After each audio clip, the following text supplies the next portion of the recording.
아멘. 요한복음은 4번의 이제 유월절이 나옵니다. 특별히 예수님께서는 3년 6개월 공생애를 하셨죠. 나머지 6개월 말미에 예수님께서는 유월절 어린 양으로 십자가에 못 박히셨으니까 3년 하면 유월절이 몇 번 가죠? 3번. 그리고 마지막 6개월이니까 4번.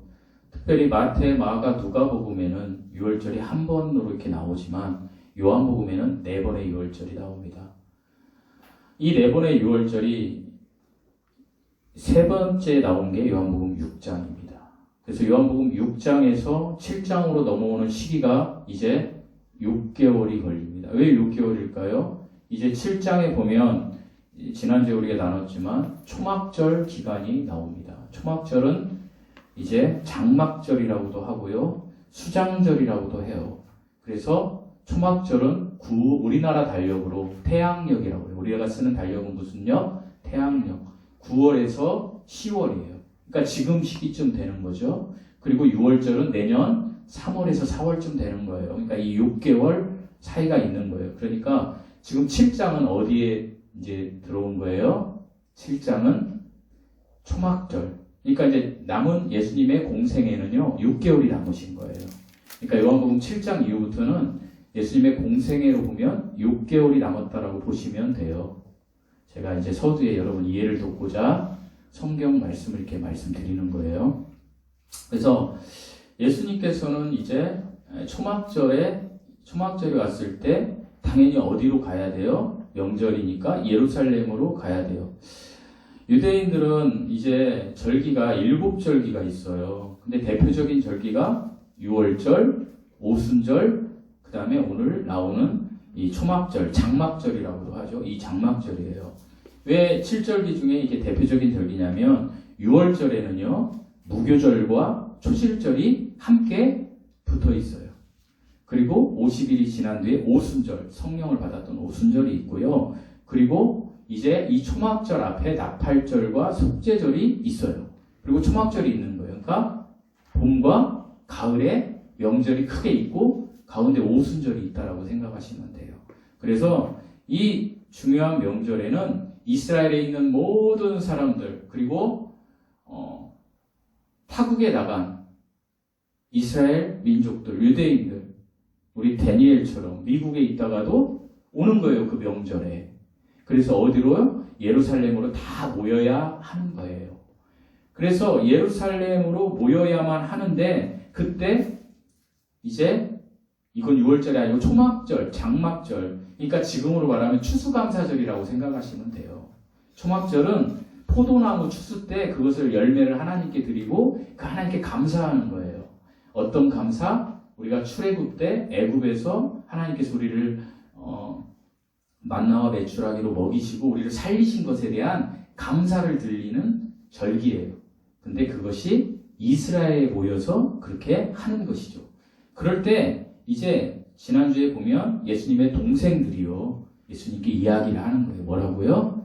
드러내놓고 사람들이 많이 모이니까 예루살렘에 가서 자신을 드러내놓고 이제 당신이 메시아임을 이야기하십시오라고 이야기해요. 그럴 때 예수님께서 이렇게 얘기하시죠. 너희 때는 지금이지만 내 때는 지금이 아니니까 나는 안 올라가겠다. 그래서 제가 지난주에 때를 이야기했죠.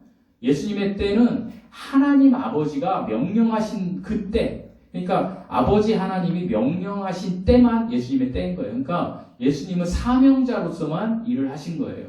사명을 가지고. 그러나 예수님의 동생들은 자기 생각대로 6월절이구나. 그럼 나 예루살렘 가야지. 이렇게 생각한다. 자기 마음대로 생각하는 때. 그러니까 너희들의 때는 항상 있다는 거예요. 여기에서 우리에게 암시해 주는 게 예수님을 믿는 성도들은 내가 어떤 일을 하든지 하나님의 때를 기다리며 하나님께서 나에게 어떻게 역사하시는 것이 중요하다라는 것을 알아야 하는 거예요. 그런데 예수님은 지금 육신의 동생들이 아직 예수님을 믿지 않기 때문에 너희들의 때 6절에 보면 너희들의 때는 항상 준비되어 있으니까 너희들은 가라 이렇게 이야기를 하셔요. 그런데 오늘 본문을 보면 10절을 보면 동생들에게는 나는 가지 않겠어 라고 얘기하신 예수님께서 10절을 보면 슬그머니 예루살렘으로 가셨다라고 기록되어 있어요. 동생들에게는 안 가시겠다고 하시고 예수님은 가신 거예요. 왜 그러셨을까요? 예수님은 은밀하게 가셨다라고 기록되어 있는데 예수님은 자신의 때가 되지 않았기 때문에 드러내서 나타내서 사람들이 모인 곳에 가지는 않으셨지만 레위기 23장에 보면 모든 유대인들은 어떻게 해요? 그 명절에 아까 제가 말씀드렸죠. 3대 명절에 어디로 모여라? 예루살렘으로 모여라. 그러니까 예수님은 하나님의 때를 기다리신 분이지만 그 절기 명령에 하나님의 명령을 지키고자 예수님은 은밀하게 올라가신 거예요. 그러니 무엇을 이야기하는 거예요? 예수님은 아버지 하나님의 말씀에 순종한 거예요. 그러니까 인간들이 볼 때는 자신을 막 드러내고 스타로서 가기를 원하셨죠. 왜 스타가 되는 거예요? 6장에 오병이어의 역사도 일으켰고 무리를 걸었으니까 소문이 났을 거 아니에요. 대단한 사람이라고. 자신을 드러낼 수 있었지만 자신을 드러내지 않고 아버지 하나님의 영광을 나타내시면서 또한 그 말씀에 순종하기 위해서 어떤 말씀? 절기를 반드시 지켜라. 이 말씀에 순종하기 위해서 지금 은밀하게 가셨다라는 거예요. 그러니까 이것을 한마디로 이야기하면 예수님의 삶은 자기 영광을 위한 삶이 아니고 하나님의 영광을 드러내기 위한 삶을 사셨다라는 거예요. 저는 오늘 본문 말씀을 가지고 여러분과 자기 영광, 하나님의 영광이라는 삶으로 제목으로 우리는 어떤 삶을 살아야 하는지를 말씀을 나누려고 해요.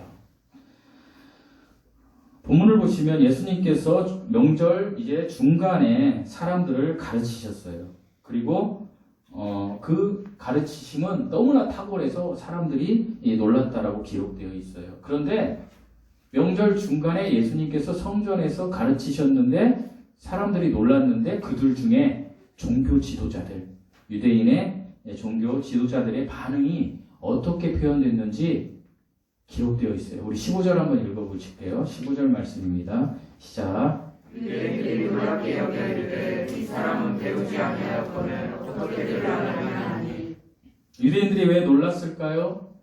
예수님은요 글을 배우지 않은 사람이에요. 그런데 예수님의 가르침이 너무나 탁월한 거예요. 그러니까 유대인 종교적 지도자들이 이렇게 이야기하죠. 이 사람은 어떻게 배우지 아니하였거늘. 여기에는 우리가 좀 어떤 배경이 있어요. 그 배경을 잠깐 말씀드릴게요. 이스라엘 민족이요. 남유다가 바벨론에게 멸망했잖아요. 그리고 끌려가서 몇 년 동안 포로 생활을 했죠? 70년 동안. 근데 바벨론은 그 당시에 아람어를 썼어요. 아람어. 무슨 아람어. 그래서 우리 성경은 히브리어, 구약은, 그리고 신약은 헬라어로 기록되어 있는데 구약의 몇 부분이 아람어로 기록되어 있어요. 그게 다니엘서도 그렇고요. 근데 그 아람어는 오늘날로 말하면 아람이라는 나라는 어디일까요? 시리아예요. 시리아어예요, 오늘날. 이 아람어를 이제 썼던 거예요. 그러니까 우리가 일제시대 때 일본 사람들이 우리 한글을 안 쓰고 일본말을 쓰게 한 거죠. 36년 동안. 그래서 이 포로로 끌려갔던 사람들, 이 사람들은 이제 아람어를 썼기 때문에 자기의 그 히브리 언어를 잊어버리고 있었을 때예요. 그리고 그 사람들은 이제 그 리더층에 있는 사람들, 그죠? 리더격에 있는 사람들은 전부 아람어를 썼던 거예요. 그래서 아람어로 공부하고 다 그것을 사용하면서 히브리어는 아주 특별하게 공부한 랍비들만이 알았던 거예요. 그러니까 보통 일반 사람들은 히브리어를 잘 몰랐던 거예요. 그러니까 공부를 많이 한 사람들만 히브리어를 알았던 거예요. 그래서 히브리어를 알아서 그들이 성경을 이렇게 이제 해석도 하고 한 거예요. 그래서 그들을 가리켜 성경에서는 랍비라고 했어요. 특별히 이 랍비들은요, 이스라엘 유대인들의 랍비들은 어떤 게 랍비인지 아세요? 우리는 초등학교 1학년 들어가면 다음에 2학년 되죠. 3학년 되죠. 4학년 되죠. 5학년, 6학년, 그 그 다음에 중학교 가잖아요. 그 다음에 고등학교 가고 대학교 가고. 그 과정을 이수하면 우리는 아, 중학생 됐네, 고등학생 됐네 이렇게 이야기하는데 랍비들은 그게 없어요.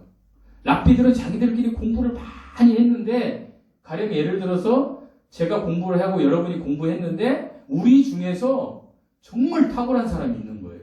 학년을 초월해서. 그 사람을 그냥 내 스스로 선생님 그렇게 하는 거예요.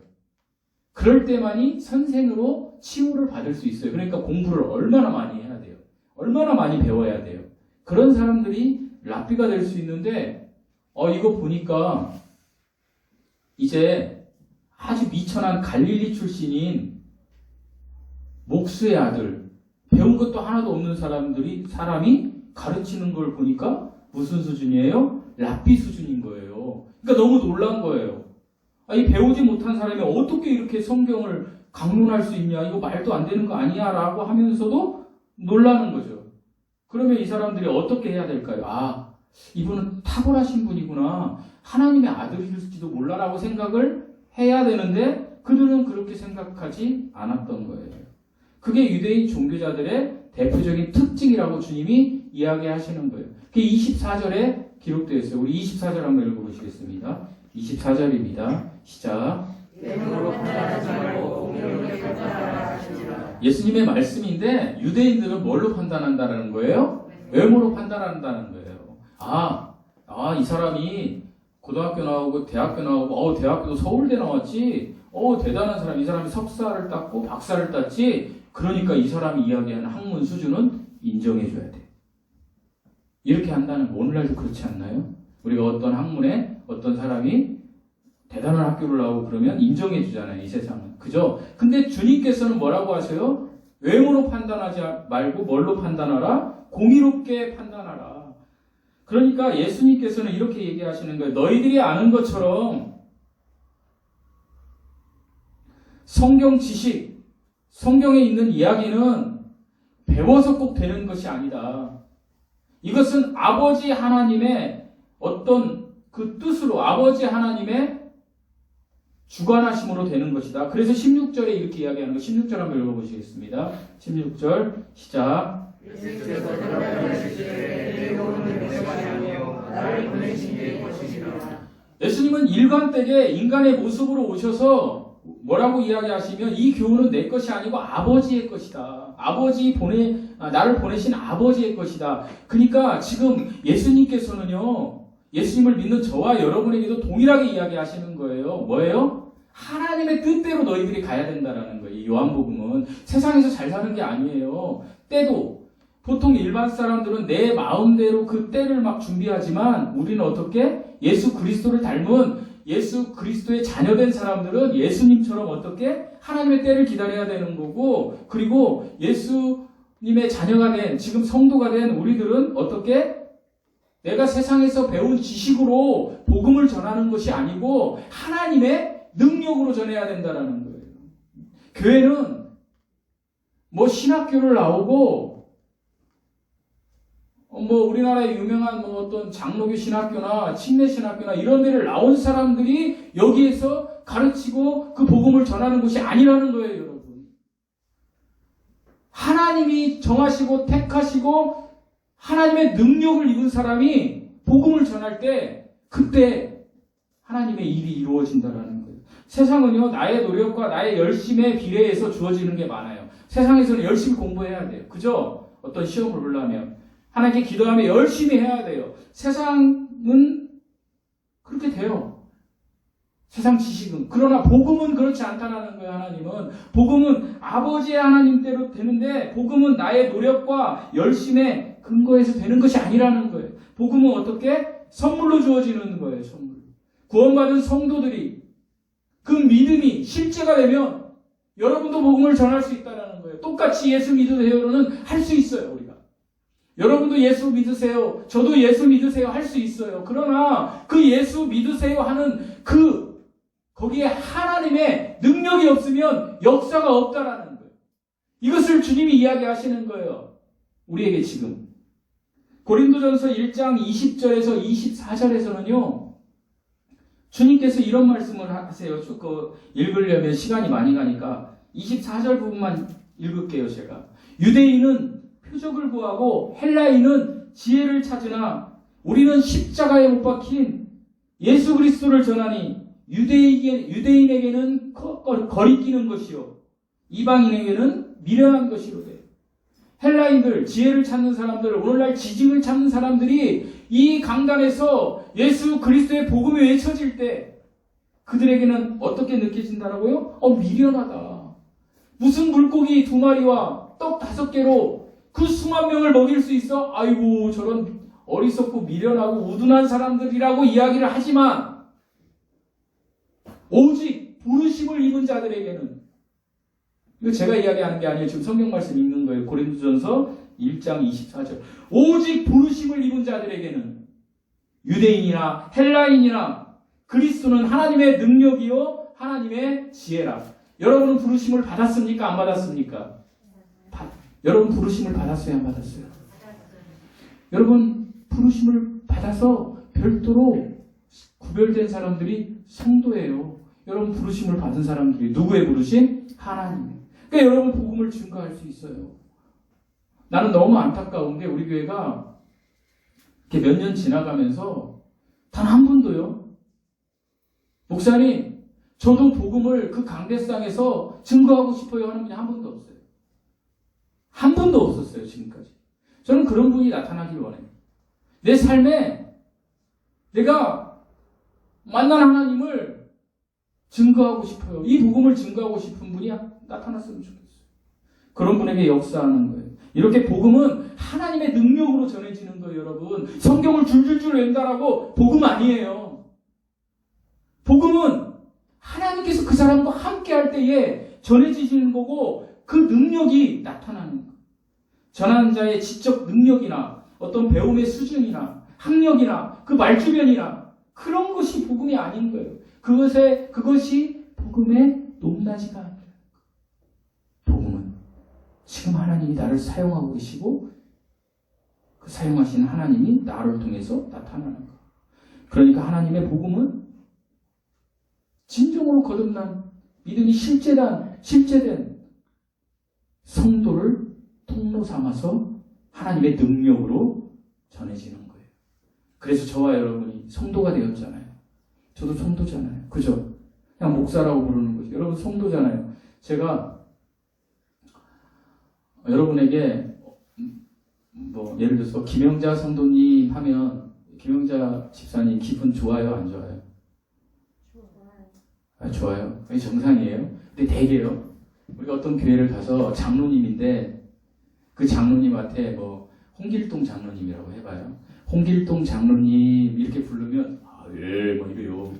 근데 홍길동 성도님 하면 뭐라고 그래요? 나를 뭘로 보는 거야 지금 이렇게 생각해요.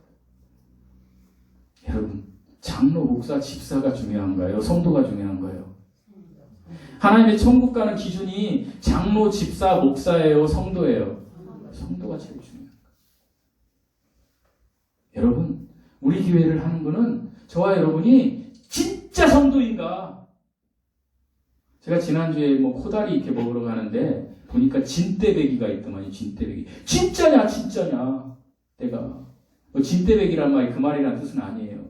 내가 진짜 성도냐. 이게 중요하다는 거예요. 여러분 성도는 하나님이 저와 여러분을 호칭하는 거예요. 얼마나 아름답습니까? 그래서 성도는요 하나님의 능력을 의지하고 자기 자신은 부인되는 그 은혜의 원리를 가지고 살아가는 그게 성도예요. 우리가 이 교회에서 캐리어가 쌓이고 내가 집사가 되고 권사가 되고 장로가 되고 전도사가 되고 목사가 되는 거 이거 엄청 힘든 거예요. 제가 어제 성경 공부를 온 그 신혼부부에게 이런 얘기를 했어요. 지금 이렇게 공부하러 왔는데 나는 두 분을 가르치고 두 분은 나에게 배우는데 나중에 천국 가면 누가 책망을 많이 들을 것 같냐라고 이야기를 했어요. 그 형제가 질문한 게 굉장히 저에게 가슴이 와닿아서 제가 그렇게 얘기했어요. 대답을 못 얻더라고요. 저라고 얘기했어요, 여러분. 우리가 교회에서 어떤 직분이 주어지는 거는 더 많이 나를 희생하는 거, 더 은혜를 받은 사람의 능력을 나타내는 게 직분자의 사명이에요. 그래서 직분을 안 받겠습니다 하는 것도 웃긴 거예요. 왜? 이기주의지. 직분은 받아야 돼요. 왜? 그만큼 내가 받은 만큼 사명을 다할 수 있어야 되는 거예요.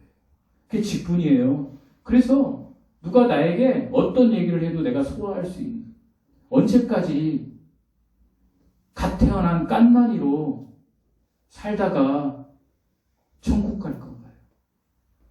나이가 30, 40, 50, 60이 돼도 똑같으면 문제 있는 거 아니에요? 영적 장애자잖아요. 우린 자라나야 돼요. 자라난 만큼 하나님의 은혜를 사람들에게 나타낼 수 있는 사람이 되어야 하는 거예요. 계속해서 예수님은 17절과 18절에서 자기 영광을 구하는 세상 사람들과 하나님의 영광을 구하는 성도의 차이를 보여주고 계셔요. 우리 17절, 18절 말씀 한번 읽어보시겠습니다. 시작. 사람이 하나님의 뜻을 행하려면 이 종이 하나님께로부터 왔든지 내가 스스로 말하든지 하리라. 스스로 말하는 자는 자기 영광만 구하되 은혜심이 영광을 구하는 자는 참되니 그 속에 불의가 없느니라. 여러분, 이거 되게 무서운 얘기예요. 하나님의 이름을 부르면서, 여러분 하나님의 이름을 부르십니까? 안 부르십니까? 교회 나와서 수도 없이 불렀을 거예요.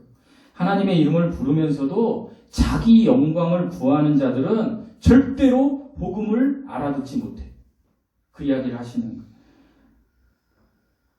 이게 예수님을 외모와 그 어떤 스펙, 그 배움, 그 스펙으로 판단했던 유대인들을 가리키는 것이지만 오늘날 산 우리에게도 너희가 자기 영광을 구하는 자들일 수 있어라고 이야기를 하는 거예요.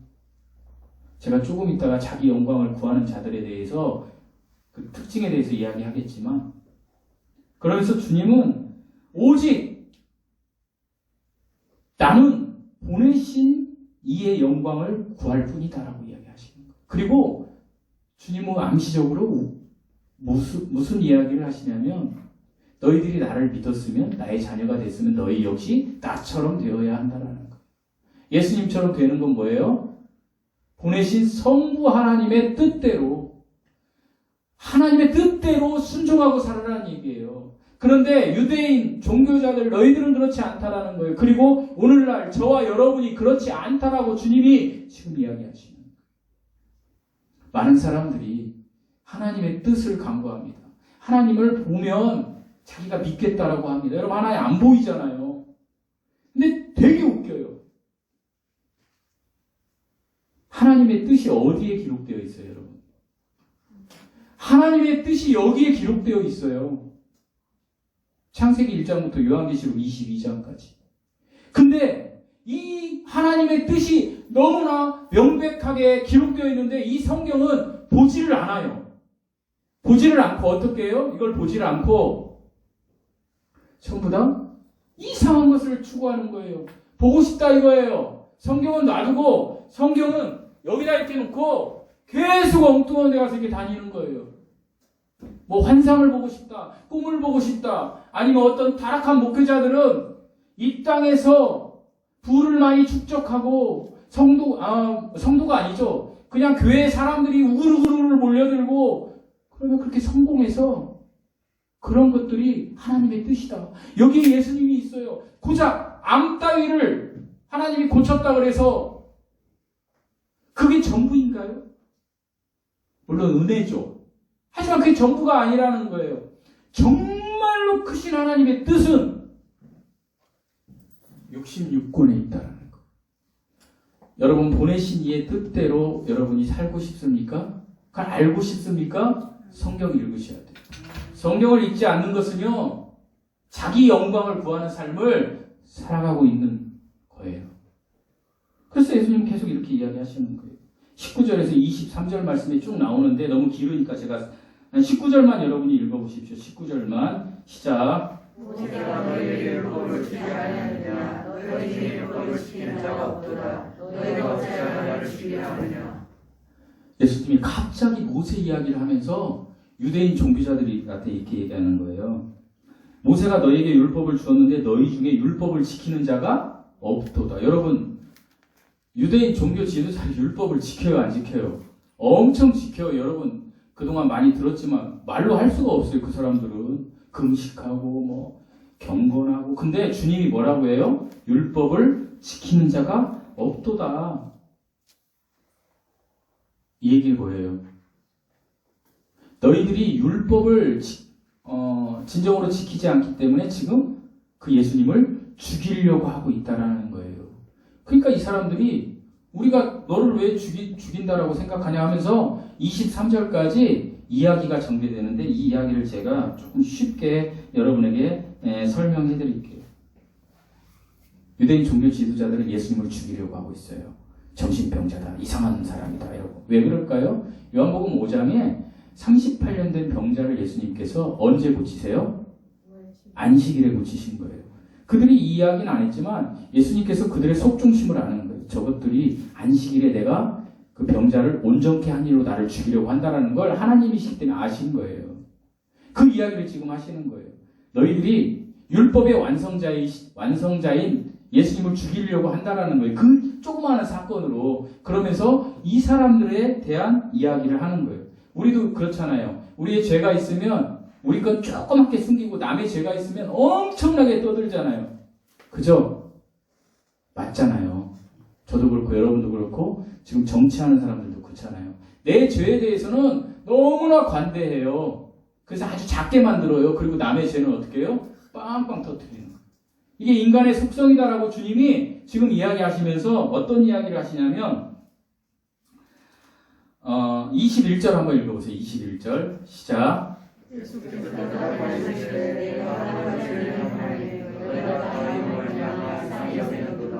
여기서 한 가지 일이 뭐냐면 여기서 한 가지 일이 예수님께서 요한복음 5장에 38년 병자를 고치신 일을 너희들이 이상하게 생각한다라고 이야기하시는 거예요. 그리고 22절에서 23절에 이제 이야기를 하시는데 22절에서 23절을 여러분 좀 이해하기 어려워서 제가 설명을 할게요. 모세가 이제 너희의 조상 모세가 할례를 했어요. 어떻게 했어요? 어떻게 할례를 하라고 레위기에 나와 있죠? 아기가 태어나면 8일 만에 할례를 해라. 8일, 여드레 만에 할례를 해라 이렇게 해요. 그런데 주님이 뭐라고 얘기하냐면 이 할례는 누구에게서 난 게 아니다? 모세에게서 난 게 아니라 모세로부터 약 500년 전 더 살았던 사람, 너희들이 이야기하는 정말로 큰 사람, 그 누구예요? 아브라함 때부터 할례가 행해졌다는 거예요. 그런데 아브라함부터 할례가 행해졌는데 모세 때 모세가 율법을 받으면서 안식일을 지키고 안식일에는 아무것도 하지 말라 했죠. 그런데 잘 생각해보세요. 이 이야기를 하시는 거예요. 지금 아기가 태어났어요. 응애하고. 근데 이 아기가 태어난 기점부터 8일이 도래되는 아기가 있을까요? 없을까요? 여러분? 네? 대답을 해주셔야 빨리 끝납니다. 있을까요? 없을까요? 있을 거 아니에요. 애기들이 뭐 언제 나는 저거 안식일을 지키기 위해서 나는 안식일을 피해서 태어나야지? 이런 애기가 있어요? 없잖아요. 그냥 안식일에게 걸리는 애들이 있다는 거예요. 그죠? 8일이 되면 안식일이네. 어머 큰일 났네. 그런데 이때 너희들은 어떻게 했다? 할례를 했다는 거예요. 안식일을 어기고 안식일에 아무것도 안 했는데 너희들이 그 안식일을 할례 했잖아. 주님이 그 이야기를 하는 거예요. 그러니까 그것은 너무나 작은 일이라는 거예요. 주님이. 근데 안식일의 주인인 예수님께서 오셔서 그 안식일날 할례가 아니고 38년 된 병자를 온전케 한 일, 그 큰 일에 대해서 너희들이 지금 태클을 걸어? 이게 말이 돼? 이 이야기를 하시는 거예요. 주님이. 이해하셨어요? 그러니까 너희들이 지금 이야기하는 건 너희들은 위선자라고 이야기하시는 거예요. 예수님께서. 너희는 위선자다. 근데 그 당시 종교인들이 율법을 안 지킨 사람들이었어요? 아니에요. 그 당시 종교인들은요, 종교 행위들은 너무나 완벽한 사람들이었어요. 그런데 예수님은 그들의 종교 행위 속에 속중심이 무엇이 있는지를 알으셨던 거예요. 그들은요, 자신들의 이생의 삶에 유익이 될 거라고 종교 행위를 했던 거예요, 여러분. 목사가 직업인가요? 제가 목사하니까 저희 회사가 요즘 어려워요. 회사 얘기해서 죄송한데 왜 어렵냐면 나이 든 사람들은 다 이제 빨리 어떻게 하라. 그게 너무 심각하게 된 거예요. 근데 제가 이렇게 있지만 나이가 젊어요, 안 젊어요? 상당히 저희가 이제 나이가 이제 안 젊은 축에 들어가는 거예요. 뭐 이렇게 이제 막 강제로 막 하고 막 그래요. 제가 뭔 얘기 하려다 이렇게 좀 이상하게 말이 꼬였는데 죄송합니다. 제가 잊어버렸어요, 순간. 목사가 감사합니다, 집사님. 목사가 제가 이제 하니까 제 또래 친구들이 있을 거 아니에요. 저는 회사에서 목사를 하니까 일정 부분 승진을 포기해버렸어요. 제가 선언하고 중도 지가 싫으면 뭐 안 된다고 하잖아요. 저희 지금 떠나고 그렇듯이 이제 제가 이렇게 있는데 제 친구들은 다 이제 좀 높아졌잖아요. 다 기관장, 지점장. 친구들이 얘기해요. 저한테 야, 그래도 넌 괜찮어. 그래서 내가 뭐가 괜찮어? 나도 힘들어. 너는 회사 관두면 목사할 거잖아. 얼마 좋아. 직업으로 생각하는 거예요. 목사가 직업입니까? 아니에요. 목사가 직업이면 목회를 통해서 내 이득을 얻으려고 하는 거예요. 여러분, 그렇지 않나요? 보통 교회들 그렇지 않나요? 교회가 왜 커지면 목사들이 막 이렇게 되죠? 그냥 교회가 커질수록 목사님의 톤이 내추럴해서 나중에는 좀 권위로 바뀌는 거죠. 여러분, 지금 저는 상당히 내추럴하죠? 저희 사모는 우리 사모는 내추럴한 거 별로 안 좋아하는데, 저는 이 내추럴한 게 저 죽을 때까지 갔으면 좋겠어요. 목사가요, 처음에 이렇게 내추럴해요. 막 실수도 하고 하다가, 나중에 교회가 좀 커지잖아요. 그러면 체면치레를 하는 거예요. 의사도 왔고, 국회의원도 왔고, 그러니까. 자기 절제를 엄청 하는 거죠. 예를 들어서, 성경을 봉독해도, 하나님께서 세상을 이처럼 사랑하사, 막 이렇게 읽는 게 아니라, 하나님께서 딱 틈을 쫙 주는 거예요. 좀 생각하시면. 세상을. 막 이렇게. 다 이렇게 느끼해지잖아요. 다 그렇다는 건 아니지만. 여러분, 목회는 이생의 자랑이 되어서는 안 돼요. 근데 하나님은 지금 이야기하시는 거예요. 너희 종교 지도자들, 오늘날 말하는 목사들, 너희들이 이생의 자랑을, 이생의 유익, 이생의 삶의 유익을 위해서 너희들이 그것을 굳게 믿고 너희들이 아주 열심을 내고 있구나. 이 썩은 자들아. 주님이 그 이야기를 하시는 거예요. 자기의 영광을 위한 종교 행위는요, 하나님 나라의 완성이 되는데 도움이 될 것 같죠? 내가 큰 교회하고 여기 여러 개의 성도들이 되게 거룩해 보이고 하면 내가 엄청나게 하나님 나라에 가면 클 것 같죠? 아니라는 얘기예요. 왜요? 그것은 방해가 된다는 거예요. 내가 자기 자랑, 자기 유익을 위해서 내가 목회를 하고 있고, 여러분이 자기 자랑, 자기 유익을 위해서 이 예배당에 나와 있고, 혹여 저 이영국 목사 불쌍하니까, 내 친족들 불쌍하니까, 아이고 우리 삼촌네 교회, 우리 이모부네 교회, 우리 아빠네 교회 내가 나가줘야지 했다라면 여러분 이 자리에 있으면 여러분은 손해보고 있는 거예요 지금. 혹은 또는 아이고 교회가 너무 안쓰러워, 의리상 내가 나가야지. 그렇다면 여러분 지금 손해보고 있는 거예요. 그건 자기 유익, 자기 자랑, 자기 영광을 위해서 있는 거예요. 왜? 내가 나가줘야, 내가 자리를 채워줘야 좀 괜찮지 않겠어? 이 속에 나가 있는 거예요. 여러분, 정말로 그런 마음이 있더라도 이 전에 나와서 예배드리는 순간만큼이라도 온전하게 하나님께 드리셔야 돼요. 그래야 우리가 유대인의 종교 지도자들 같은 똑같은 칭함을 주님 앞에 안 듣는 거예요, 여러분. 자기 자랑이 많은 사람들의 행위는요, 이 종교 지도자들의 행위는 하나님의 은혜에 감사하는 행위가 아니라 자기의 유익을 위한 마지못해서 행하는 행위가 될 수 있어요. 우리가 교회 일을 열심히 하시는 분들이 있어요.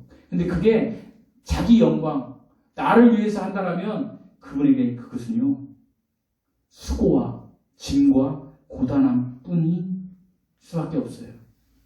그래서 쉽게 지치고 자기의 수고를 알아주지 않으면 토라져 버려요. 저도 그랬어요. 옛날에 평신도 때. 제가 어떤 교회를 갔더니 목사님이 막 엄청나게 막 감격해 하는 거예요. 그때는 교회가 작았죠. 예전에 이제 젊었을 때. 왜? 대기업 다니고 보아하니 애들도 많고 그 어머니는 막 새벽 기도도 안 빠지고 저도 그런 성도가 오면 막 좋겠어요. 지금 목사님 맛있는 거 사드리고 막 헌금하고 얼마나 좋아. 힘이 돼요. 우리 성찬이 예배 시간 중에 김영자 일단 제가 강연히 칭찬하면 기분 좋으시죠? 제가 여기에 아기가 더 태어나면 절대 그렇게 하지 않아요. 왜? 실족하거든요. 우리 성찬이 어렸을 때 아기들 많아요. 성찬이를 막 띄우는 거예요. 와, 성찬이 막 이러면서. 그럼 내가 기분이 좋아야 안 돼요. 엄청 좋았어요. 예수님이 나를 사랑하는 게 아니라 목사님이 나를 너무 사랑하는구나. 정말 좋아. 근데 어느 날 나보다 더 스펙이 더 대단한 애들이 막 교회에 오는 거예요. 이제. 응? 막 삼성전자 다니고 더 막 내가 봐도 막 키도 크고 막 괜찮아. 외모도 막 흠모할 만한 사람들이 오니까 갑자기 성찬이 이게 막 이쪽으로 다 가는 거야. 그러니까 내가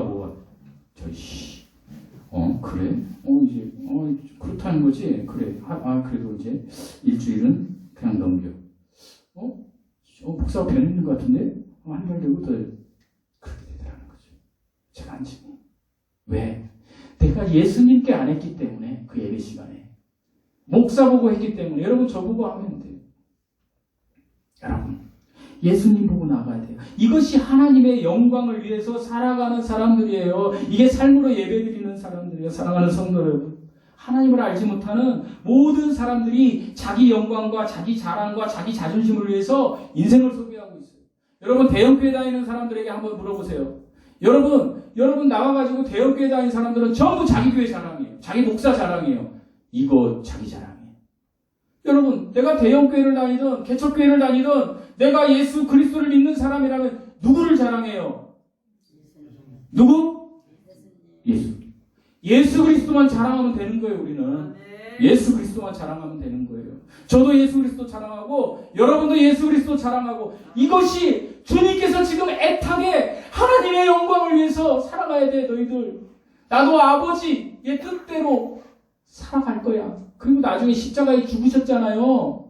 이게 아버지의 뜻이었어요. 아버지의 때였어요. 여러분 우리도 그렇게 살아가면 돼요. 예수님께서 우리가 그렇게 못 살으니까 십자가에 못 박혀 죽으시면서까지 우리에게 그걸 보여주셨어요. 나는 아버지의 뜻대로 사니까 내가 죽은 후에 뭐가 있었다? 부활이 있었다라는 거예요. 부활이. 승리가 있었다는 거예요. 진짜 승리가 있었다라는 거죠. 이 땅에서 좀 가난하면 어때요? 좀 부족하면 어때요? 부활 승리하면 되는 거지. 그런데 이 땅에서 잘 먹고 잘 살고 목사 칭찬하고 교회 자랑하다가 지옥 가면 되나요? 그런 사람 수도 없이 많을 거라고 성경이 이야기하고 있는 거예요. 여러분 우리는 두렵고 떨리는 마음으로 나를 하나님 앞에 세워야 돼요. 하나님의 영광대로 살기 위해서 나는 고군분투해야 돼요.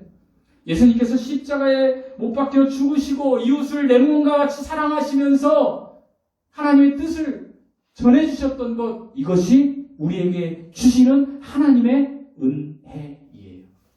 우리는 이 은혜를 먹은 사람들이에요. 우리가 얻은 것 중에 은혜가 아닌 것이 무엇 하나 있나요? 우리는 서로를 비교하니까 은혜가 아니죠. 저 사람은 잘 사는데 나는 못 살아. 이러니까 은혜가 아니죠. 그러나 나만 놓고 보세요. 나 같은 사람이 내가 이 자리에 있다는 거. 나 같은 사람이 예배드리고 있다는 거. 나 같은 사람이 하나님께 영광 돌리고 있다는 거. 이거 은혜 아닙니까? 여러분 버스를 탔는데 나는 이제 예전에 보면 제가 어렸을 때 보면 우리 어머니가 이제 그런 게 좀 심한 어머니 얘기를 해서 죄송한데 뭐 이런 얘기를 좀 이 목사님들도 자주 하더라고. 자기 집안 얘기하지 말라는데 뭐 그런 얘기를 해야 졸다가도 눈이 크게 떠지거든. 그 어머니 옛날에 보면 막 경쟁을 이렇게 많이 하셔요. 뭐 할 때 뭐 빡게스 준다 하면 1등 가려고 그러고. 근데 우리도 그렇지 않나요? 우리 옛날에 학교 버스 탈 때 버스가 빈 차로 쫙 와요. 그러면 어떻게 해요? 가방 대고 앉으려고. 그냥 전쟁이잖아요. 막 절벽 질주하잖아요. 그래서 저는 이제 첫 번째 줄에 앉았어. 운전사 바로 뒷줄에. 후 앉았는데 우리 정선희 집사님은 저보다 달리기를 못해가지고 휙휙휙 하다가 내 뒷자리를 앉았어. 저는 앞자리를 앉고 비유 설명을 하는 거예요. 근데 제가 앞자리 딱 앉아가지고 이렇게 얘기하는 거예요. 정선희 집사님. 아, 집사님은 달리기도 못하고 나보다 못난 사람이에요. 해요. 하나님이 볼 때 누가 바보예요? 때는 제가 바보예요. 여러분, 우리는 그냥 버스에 와서 앉았으면 돼요. 그냥 앞자리에 있든 저 뒷자리에 있든 어디든 앉아 있으면 돼요. 서 있으면 또 어떤가요? 버스 속에만 들어가면 되지. 하나님은 버스 속에 들어간 사람은 똑같이 사랑하시는 거예요. 근데 그 안에서 우리들끼리 조금만 빨리 왔으면 앉을 수 있었는데, 조금만 빨리 왔으면 좋은 자리에 앉을 수 있어요. 그 짓을 하고 있는 거예요, 우리가. 하나님은 우리에게 지금도 이렇게 말씀하십니다. 내가 보여줬던 대로 서로 사랑하고 섬기고 자기 영광과 자기 유익과 자기 자랑과 극한 이기심에서 벗어나라. 이것이 성도의 삶이다. 마지막으로 이야기하고 말씀 마치겠습니다. 예전에 우리가 신앙생활 할 때에 지금도 마찬가지고 중고등학교 때 수련회 가면 우리가 제가 어제 이제 성경 공부를 하면서 우리 그 신혼부부에게 얘기했습니다. 언제 예수님을 만나니 했더니 수련회 때 만났다 해서 제가 얘기를 했습니다. 우리가 수련회를 가고 어떤 부흥회를 하면 어떻습니까? 경험하신 분들, 저는 경험 많이 했는데 어머니 따라서 내게 강가 막 들어가 막 운전하고 막 어떻습니까? 우리 기분이 막. 우리 성찬이가 여기서 찬양 인도하는데 기도하시겠습니다. 이렇게 안 하고 여기 그냥 막 엄청나게 막 밴드 갖다 놓고 이 앞에서 막 드럼 때리면서 막 딱 돌아다니 막 내게 강가 막 내게 강가 그러면 나도 어떻게 돼요? 막 동화되잖아요. 좀 이렇게 호응이 있어요. 예, 맞아요. 이게 그렇죠. 그러면 막 내가 어떻게 해요? 똑같은 설교를 듣는데 아멘! 할렐루야! 아멘! 아멘! 주여! 하고 나와서 뭐라 그래요? 되게 수련회 가면 젊은 애들이 그렇게 하고 저도 그랬지만 나와서 뭐라 그래요? 은혜 받았어요. 저 은혜 받았어요. 하나님 은혜 받았어요. 막 울고 간증도 하고 별짓 다 해요. 그 은혜가 진짜 은혜일까요? 진짜 은혜도 있겠죠. 근데 대부분은 가짜예요. 왜 그런지 아세요? 제가 아는 장로님, 자제분들 많았어요. 수십 년이 흐른 시간에 신앙생활 안 하는 자제들도 있어요. 그 사람들 다 강같은 평화 있어요. 감정은 은혜가 아니에요, 여러분. 뭐라고요? 감정은 은혜가 아니에요. 지금도 수많은 교회에서 그것도 필요하겠지만 앞에서 밴드가 막 하니까 내가 기분이 막 감정이 막 이렇게 이입되는 거예요. 집에서 남편이 신경질 나게 해가지고 지금 열받아 환장해 죽겠는데 막 들어가니까 막 내게 강같은 평안을 너희에게 주노니 막 이게 귀로 들으니까 막 평안해지는 거야. 막 평안한 은혜 받았다. 이렇게 하고 집에 가니까 그 왼수가 또 막 있는 거예요. 그러면 막 바로 이라이씨 막 이러면서 이게 은혜가 아니라는 거예요, 여러분. 제가 이거 말씀드립니다. 감정은 은혜가 아니에요. 대다수 감정이 은혜인지 알고 기복이 은혜인지 알고 순복음교회 같은데 특별히 소리 꽥꽥 지르면 은혜인지 알지만 물론 그 속에 은혜가 있는 것도 있지만 대부분은 감정이에요. 감정은 사그라져 버려요. 은혜는 잘 들으세요. 은혜는 감정으로 끝나는 것이 아니라 삶으로 내가 행위로 써나가는 게 은혜예요. 여러분, 제가 오늘 하나님의 말씀을 하나님의 영광을 위해서 사십시오 했을 때 여러분이 하나님의 영광을 위해서 여러분의 삶으로 써나가는 게 은혜예요. 아시겠습니까? 내 삶으로 지금 하나님의 영광을 위해서 그 때와 그리고 내가 하는 모든 일이 하나님의 영광을 위해서 하는 일이라면 그것이 은혜라는 거예요. 그러니까 말로만 구원받았다고 하지 마시고 구원받은 자로서 은혜 받은 자로서 삶으로 하나님의 영광을 위하여 여러분의 삶을 한번 써보십시오. 반드시 복된 인생이 되실 것입니다. 기도하시겠습니다. 하나님 아버지 감사합니다. 은혜로 살아